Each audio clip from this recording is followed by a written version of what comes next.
What is up? This is another video, and in this video I'll be breaking down a real quick breakdown, hopefully it's quick, non-scripted, of the Kate Bishop build that I was running in the last montage video as well. Now, one thing about all of my builds within the highlight videos or montage videos is if I can't complete the cryo harm room on 170 within 10 minutes, then I'm probably not going to post a build about it, and I'm probably not going to make any type of highlights about it. And if I can't run it in the OLT and it be very viable not only to me but to my teammates as well, I'm not going to make a video on it. So that's that. That's just yeah, that's that. So if you see any type of video where it's, the harm room and it's on normal, there's nothing wrong with it, but don't expect to necessarily be able to complete harder content, especially whenever that harder content starts to come out within a lot more missions, if it ever starts to come out within a lot more missions, right? So let's go ahead and go over it. Some of these pieces I got from the vendor, the Wakanda vendor. I do drop a vendor update video, not every day, but every time that they have something that's worthwhile and something that's viable, I will make a vendor reset video, and I'll try to drop it at about 1:30. It's about 30 minutes after the vendor reset every day. So make sure you subscribe and click the notification just in case there is something that comes up and you may miss out on it. Now we'll remind you. So let's go ahead and get started. The biggest aspect within this build is trying to keep her intrinsic up as much as possible, because with her intrinsic ability totally full, you can do pretty much a combination of different things. Obviously you get the increased amount of damage, but you can spec within her skill tree to get either another increased damage or a damage reduction whenever you are overcharged. So that's one of the main aspects, and it revolves around keeping her intrinsic up the entire time. So this piece right here is the Fontless Empowerment, where melee crits grants an intrinsic burst and power attacks deal sonic damage. Now sonic will help out with your intrinsic as well, and there's a 15% damage reduction whenever overdrive is active. Now the second piece is this Vibranium payload. Simple as that, Vibranium payload. Now you can switch back and forth between with these two, and in the video I switch back and forth sometimes. With this one right here, I will substitute it out every now and then for this fontless Vibranium blade. If you do get this fontless Vibranium blade, I would suggest getting it with power attacks, because it's easier to proc the Vibranium status via power attacks than it is on light or heavy combo finishers. Now, even though it does have a payload on it, but yeah, still try to get it on the power attacks, right? So in the second piece, if you did want to switch this out, you can run this one right here. This one right here, where you have range crits grant an intrinsic burst. Now the important aspect about this, and another reason why I say I try to get this for power attacks, this first perk right here where you get the intrinsic burst can be activated by shooting your arrows, or it can be activated by doing a power attack as well. So that's that. So if you did want to switch it up, you can definitely go for it. I prefer to run it like this right here, where I have the Vibranium on the arrows, and this one right here where I have the Sonic on power attacks. For some reason, Sonic on her arrows, the status buildup is a lot slower than it is on power attacks. So for example, if I had this piece right here and I had the Sonic arrows, I would have to shoot my arrows at an enemy 15, literally like 15 times. And you can see my intensity is at a 53. It's not horribly low in order for the status buildup to actually happen. Where with this one right here, you could run the OLT, and I'll probably put a clip in right now, hopefully a clip is playing, where you could do one power attack with the OLT Adaptoid, and it'll be fully filled with a Sonic, Sonic status. So on the third piece, you're gonna need some type of damage buff, and I have the reactive buff. If you can get one with armor whenever you're near your teammates, even though that says armor whenever you're near your teammates, that's actually a defensive buff. It stacks just like a defensive buff. It's very OP. So you're gonna want that one right there. And on this fourth piece, I run the reactive payload charm. The first two perks work. Not too sure about the third perk, because I'm typically always have a defensive buff. So I'm not sure if this third one works, but I do know the first two work.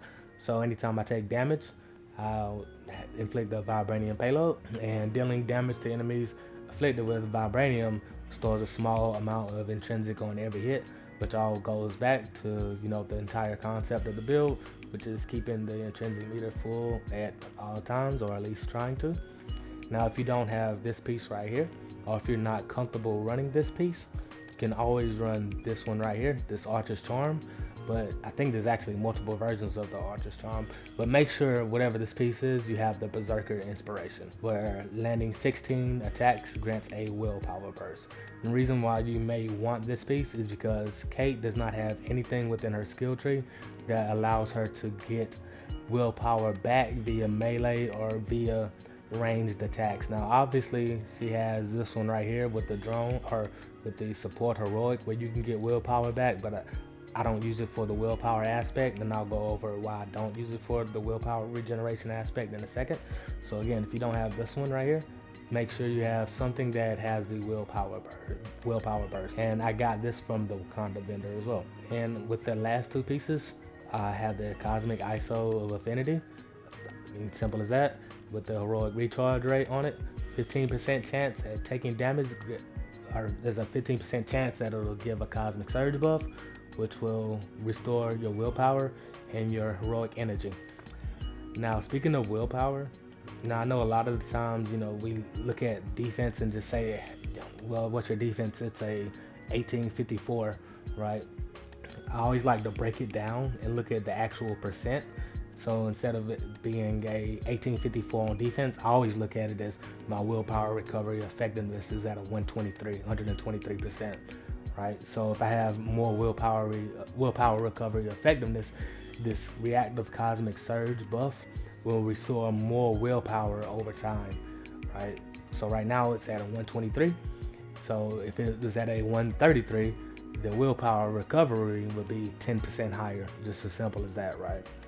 So you want to have your willpower recovery effectiveness, I mean, obviously at least at a 100, but if you can get it to 150%, then that would be even better, because whenever you have it, that willpower recovery at 150% in combination with this defensive buff, you're not going to go down in missions. So, well, let me take that back. You're not going to go down in the more difficult missions. So again, if you play on 150, there's nothing wrong with that, but yeah. Cosmic Infused ISO 8 is the next piece, and it has the reactive cosmic payload. One thing that's good about this is anytime an enemy is affected with cosmic damage and you deal damage to them, you're going to get a willpower. Your willpower is going to recover as well. So you get the willpower recovery effectiveness on top of the battery damage that could happen whenever somebody attacks you and they get the cosmic payload, they get the Vibranium payload, and you can follow it up with the power attack of Sonic. So long story short, the best offense is a good defense, and you need a little bit of defense in order to be able to withstand that damage, right? So you do need that defense, and you need the critical attack chance to be pretty high. Why is my crit chance at a 73? Because my damage buff is active. Okay, cool beans. But anyway, my crit chances, if I'm not mistaken, it's at like a 35% right now. But you do want that crit chance to be pretty high. I know, sometimes people say anything above 20 is too low, or anything above 20 is too high. That's could be the case in some scenarios. Maybe if you're running a glass cannon, but again, for this situation, you want it to be at least a 25. Mine is like a 35, like I said. Now, for the skills, I have this one right here for the support heroic. Heroes standing near the decoy get a 35% damage reduction. And I have this one right here. Anytime my decoy is dealing damage, it will drop regeneration packs. Now you can trigger this one right here for after image, where you get willpower and intrinsic energy whenever you swap places with the drone. But at the end of the day, it won't help your teammates out too much, or actually won't help them out at all. So I'd rather for me and my teammates to have this 35% damage reduction, as well as being able to pick up orbs for regeneration. And let me see. I think that's pretty much it. Now anything else within the skill tree, you know, feel free to run it however you like. Now with the intrinsic ability, since my intrinsics are up a lot of the times simply because I have this piece right here, I like to have it set up like this right here, where anytime I do a blink dash, I have 15% less intrinsic cost and two quantum capacitors as well. And for the intrinsic overcharge, again, you can set this up however you like it. If you're going to be fighting a boss or whatnot, I wouldn't recommend having this because you're only defeating, you know, one enemy. So just have it switch to one of these two right here. You could definitely put this one on right here, where anytime you take damage, the amount that's drained from your intrinsic meter is decreased by 20%. So you definitely can run this, but for all means, you know, just figure out whichever one you want, test it out within the harm room and whatnot. But again, yeah, that's the whole video breakdown. Hopefully you enjoyed it and use some aspects within your play style. Thanks for watching.